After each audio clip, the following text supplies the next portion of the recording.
اگر آپ امیزون کے اسٹاک کو فالو کرتے ہوں گے تو ریسنٹ ایئرز میں دیکھنے میں آیا ہے کہ امیزون کا اسٹاک اس طرح سے آگے نہیں بڑھ رہا جس طرح کے پیچھے ہم نے ایک سگنیفیکنٹ گروتھ دیکھی تھی. ڈسپائٹ امیزون جو ہے یو ایس اے کی 50% آن لائن مارکیٹ کو کیپچر کیے ہوئے ہے اور اس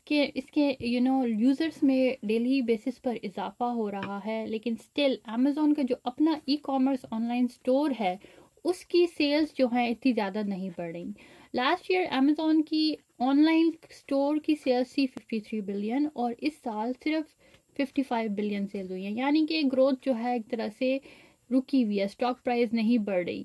تو امیزون کی جب ہم اس کے ساتھ ساتھ آگے چل کے جب کچھ رپورٹس دیکھتے ہیں، یعنی کہ ہم وہ ڈاٹا دیکھتے ہیں جس میں امیزون کے پروفٹس وغیرہ دکھتے ہیں، تو وہ کچھ الگ کہانی بیان کرتے ہیں. امیزون کے ایکٹیو یوزرز کی تعداد یو ایس اے میں 2 ملین ہے، ایکٹیو یوزرز کی بات ہو رہی ہے. اور امیزون نے اس دفعہ Q2 کا مطلب ہوتا ہے Q2 میں جو سیلز کی ہیں وہ ہے 148 بلین گلوبلی، جو کہ 10% رائز ہے پریویس ایئر سے، اور پریویس ایئرس میں اس کی سیل تھی 134 بلین. تو اس کا مطلب ہے امیزون کی آپریٹنگ انکم میں جو انکریز ہوا ہے وہ ہے 14.7 بلین 7.7 بلین سے. تو اس کا مطلب ہے امیزون کے پروفٹس جو ہیں اوور دا ایئر ڈبل ہوئے ہیں. لیکن اگر اسی سٹوری کو ہم کنیکٹ کرتے ہیں امیزون کے آن لائن سٹور ریونیو سے تو ہمیں پتہ چلتا ہے کہ اس میں صرف 4.6% کا انکریز ہوا ہے، 53 ملین سے 55 بلین تک، جو کہ بتاتا ہے کہ امیزون کی سیلز جو ہے ایک طرح سے رکی ہوئی ہیں. امیزون کی جو آن لائن سٹور ہے اس کی سیلز اتنی زیادہ نہیں بڑھ رہی. تو ان سب فیکٹس کے بعد سوچنے کی بات ہوتی ہے کہ امیزون اتنا پروفیٹیبل پھر کیسے ہے. یہ جو ہم نے Q2 کی انکم رپورٹ دیکھی ہے اس میں جو ہمیں اتنے ڈراسٹک نمبرز کا چینج نظر آیا ہے، ڈبل پروفٹس نظر آئے ہیں پچھلے سال سے، وہ کیسے ہوئے اس کے اوپر بات کریں گے اس ویڈیو میں. اور ساتھ ساتھ میں یہ بھی ایکسپلین کروں گی کہ آپ اس ساری انفارمیشن کو استعمال کرتے ہوئے اپنے 2025 کی بزنس کو اسٹریٹجی کو کس طرح ڈیزائن کرتے ہیں. جب آپ کبھی بھی کسی بزنس میں شامل ہوتے ہیں تو یہ بہت امپورٹنٹ ہے کہ آپ اس کے سارے سسٹم کو سمجھیں، اوپر گہرائی تک سمجھیں. اس کی وجہ یہ ہوتی ہے کہ آپ جب کسی چیز کی گہرائی ڈیپتھ کو سمجھتے ہیں، اس کا مطلب ہوتا ہے آپ کے پاس ایک ایج آ جاتا ہے ان لوگوں کی نسبت جو کہ یہ چیزیں نہیں سمجھتے. آپ جب قانون کو سمجھ جاتے ہیں، آپ جب میتھڈز کو سمجھ جاتے ہیں تو آپ کو پتہ لگتا ہے کہ کون سے ڈاٹا کو کہاں پر کس طرح سے استعمال کیا جا سکتا ہے.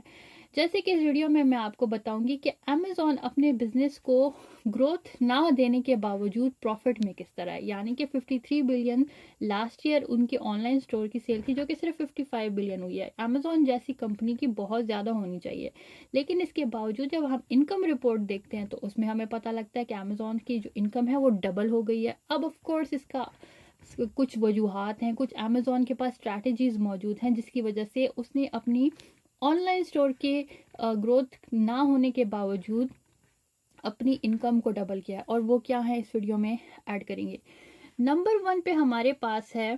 Amazon is now charging inbound placement fee just for receiving your goods in their warehouse. جی ہاں، Amazon اب آپ سے ان باؤنڈ فی لیتا ہے. جب بھی کوئی سیلر Amazon پر جا کر اپنی جو ہے FBA کرتا ہے، اپنی انوینٹری Amazon کے فلفلمنٹ سینٹر بھیجتا ہے، تو جو ریسیو کرتا ہے وہ بندہ اس کی بھی Amazon فی آپ سے چارج کر رہا ہے. یعنی کہ یہ ایک انہوں نے آپ کے as an Amazon FBA seller آپ کے اوپر ایک اور فی کی ایڈیشن کر دی ہے. یعنی کہ جو سیلر ہے اس کے پروفٹ میں کمی آئی ہے کیونکہ اس کو Amazon کو انوینٹری سینڈ کر کے ریسیو کرنے پر فی دینی پڑی ہے، اور Amazon کی یہ جو ہے انکم رپورٹ جو ہے اس میں آپ کو ایک زیادہ جو ہے اضافہ نظر آ رہا ہے. نمبر 2 پر ہمارے پاس ہے جو کہ Amazon کی انکم کو بڑھانے میں بہت بڑا جس کا ہاتھ ہے، وہ ہے Amazon لو انوینٹری فی. اگر آپ Amazon پر اپنی انوینٹری سیل کر رہے ہیں اور اگر آپ کی انوینٹری ایک خاص لیول سے نیچے چلی جاتی ہے تو Amazon اس کو بھی آپ کے اوپر چارج کرتا ہے، یعنی کہ ایک پینلٹی چارج کرتا ہے. تو اب آپ ایز اے سیلر جو ہیں یہ کوشش میں رہتے ہیں کہ آپ کی انوینٹری لو نہ ہو، اور آپ کو ساتھ یہ ٹینشن بھی شروع ہو جاتی ہے کہ پتہ نہیں یہ بکے گا یا نہیں بکے گا. تو اس کا کشمکش میں جو ہے آپ اپنی پروڈکٹ بھی Amazon کو سیل کر دیتے ہیں، Amazon سینڈ کر دیتے ہیں، Amazon پہلے اس کو چارج کرتا ہے، ظاہر ہے Amazon جو ہے اس کو ریسیو کرنے کے چارج کرتا ہے، پھر